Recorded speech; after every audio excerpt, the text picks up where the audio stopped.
Recentemente, candidato, que na Bahia é desviado por ano aproximadamente R$ 1 bilhão por má gestão e por zelo com o dinheiro público. Em que acontece e qual o principal problema que o senhor considerou esse desvio de R$ 1 bilhão e em que é desviado esse recurso? Você poderia falar um pouco mais para a população o que é que acontece e o que o senhor quis dizer com essa declaração, com esse número? É muito triste, mas a gente tem que falar e provar o que a gente fala. Quem está assessorando o programa do Partido Verde na área de saúde é um médico renomado da Bahia, de Feira de Santana, chamado Dr. Eduardo Leite. Ele trabalhou no governo do PT, no governo Wagner. Trabalhou por um ano só. Assumiu a direção do Hospital Cléristo Andrade e denunciou as corrupções, o desvio. Naquele hospital estava destruído, era o pior hospital naquele momento. O terceiro maior hospital da Bahia e o mais importante, que é em Feira de Santana. Foi demitido porque, ao denunciar o esquema e ao pedir a punição dos responsáveis por injunções políticas, a política eleitoreira que é feita nos conchavos, o governo pediu que fossem mantidas as pessoas que estavam desviando dinheiro público. E é cerca de 30%. O orçamento da saúde, Oswaldo, é de 3 bilhões. Esse dinheiro desviado da saúde é dinheiro que está matando pessoas, está impedindo que os remédios cheguem para as pessoas. Temos que denunciar e lutar contra isso. O governo tem que ter programa sério de combate interno da corrupção, auditoria interna. A corregedoria que o PT prometeu nas eleições de 2006, ele não implantou. A Corregedoria Geral do Estado, que é um dos instrumentos possíveis para inibir a corrupção no governo. Necessário. Bom, tempo encerrado. Agora quem responde é o candidato do PMDB, Gedel Vieira Lima. Quem pergunta... Malu Fontes, professora da Universidade Federal da Bahia. Malu, boa noite. Boa noite a todos, boa noite, candidatos. Queria agradecer a participação aqui na TV Aratu.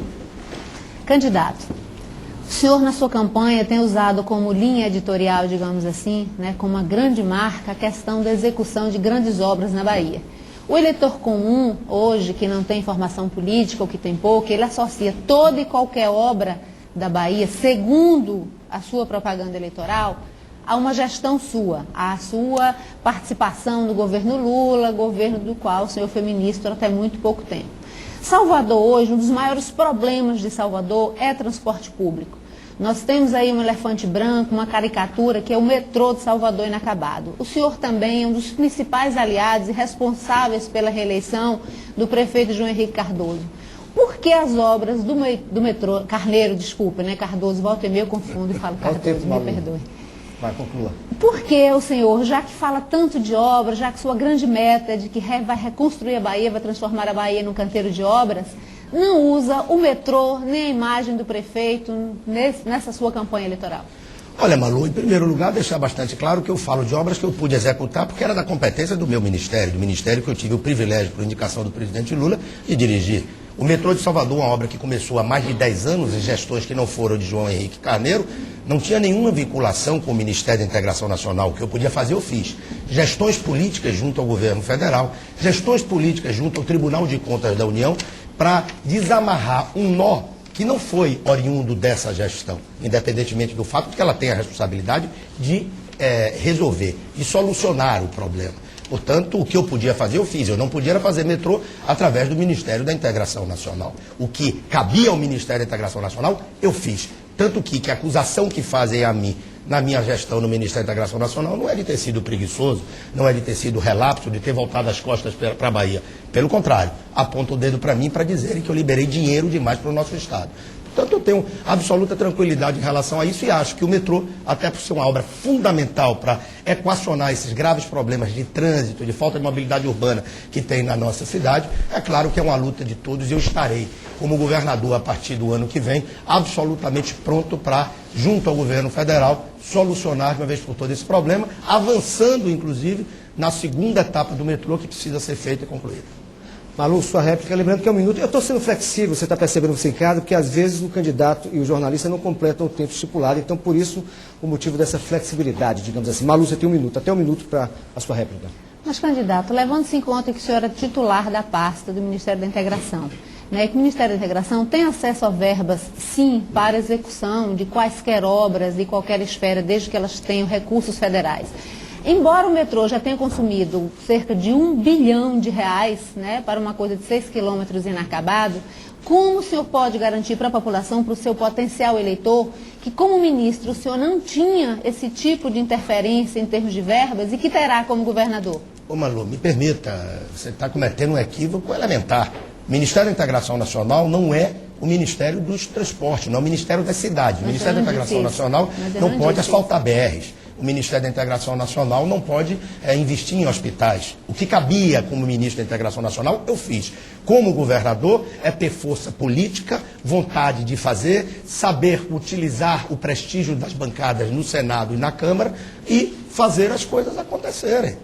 Fazer uma parceria efetiva com a Prefeitura de Salvador, seja quem for o prefeito, priorizando também a nossa capital e politicamente arrancando essas obras, gestionando junto a órgãos de controle se lá for o problema, gestionando junto ao governo federal se lá for o problema. E quando se tem muito prestígio com o presidente da República, o dever é fazer acontecer. Mas o senhor tinha.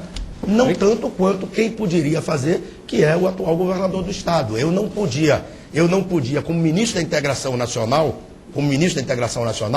ter ingerência direta na obra. A ingerência que eu poderia ter era política. Tive. Tanto que os trens já estão em cima do trilho, depois de 10 anos. Eu tive a participação efetiva, ingerência política efetiva, para fazer as obras avançarem. Tempo cerrado. Olha, por exclusão, quem faz a pergunta agora é Jairo Júnior, do Correio, e quem responde é Marcos Mendes, do PSOL. Jairo, boa noite. Lembrando que você tem 30 segundos para a pergunta e Marcos Mendes, 2 minutos para a resposta. Boa noite, os telespectadores, boa noite, professor Marcos. Professor, o senhor sempre critica, volta e meia o senhor critica as alianças que são feitas aqui na política local e nacional.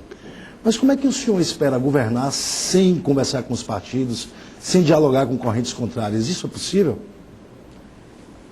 Jair, boa noite. Eu queria estar dizendo a você o seguinte: uma coisa é você criticar, outra coisa é você conversar. É importante a gente criticar essas alianças espúrias, porque o grande ralo, né, do dinheiro público que está indo justamente pelas valas da corrupção já são esses esquemas, isso é claro, você sabe disso.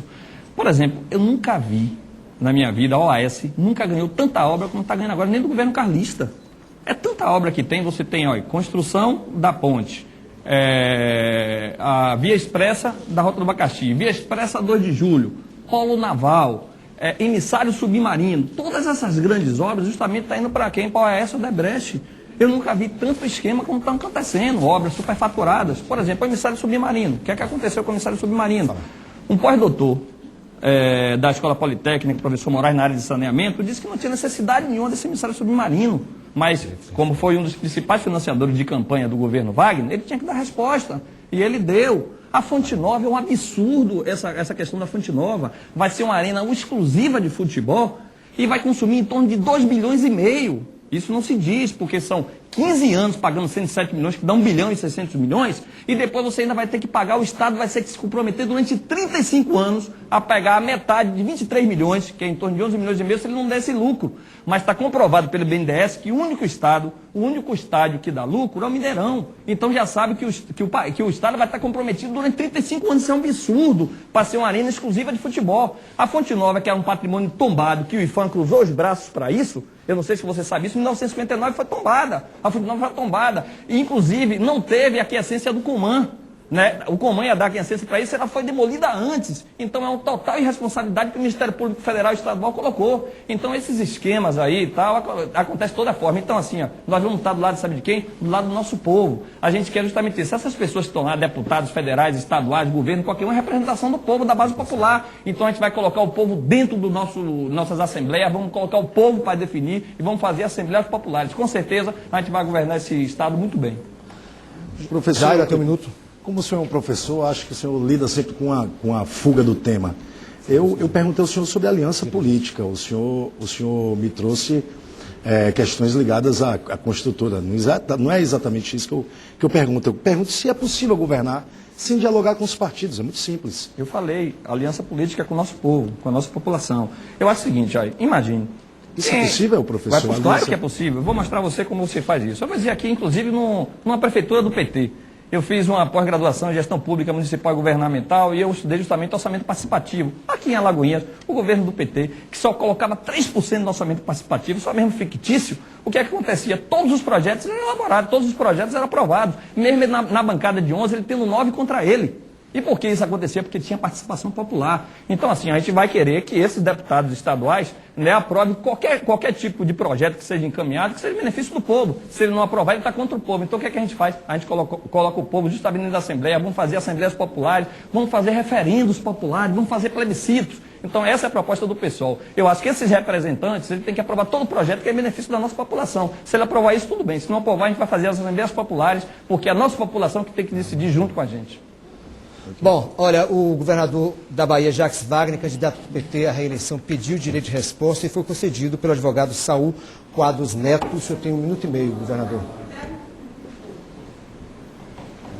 Eu agradeço, é só para esclarecer, porque eu acho que o público quer ver um debate de alto nível e, portanto, toda acusação deveria estar lastreada em algum elemento concreto. O candidato que acaba de falar erra, inclusive, porque o emissário submarino não é obra da empresa citada e nós introduzimos aqui absoluta transparência. Ganha uma licitação quem tem competência, quem disputa a obra e quem ganha a obra. Para mim pode ser a OAS, pode ser a Odebrecht, pode ser Camargo, pode ser uma pequena empresa e as pequenas e médias empresas têm trabalhado muito, como a licitação da 116 e da 324, quem ganhou foi um consórcio de uma empresa espanhola com uma empresa paulista. Então, não é verdade que as obras aqui, ou que tenha se ganho mais obras, é só aquela empresa. E eu pediria que quando fizesse uma afirmação, ela tivesse lastreada no mínimo de documentação. Senão, fica se jogando para a plateia, isso não contribui para um amadurecimento da democracia baiana. Bom, primeiro bloco encerrado, não sai daí, a gente volta logo depois do intervalo, TV Aratu nas eleições de 2010. Aqui o debate é de verdade. Volto já.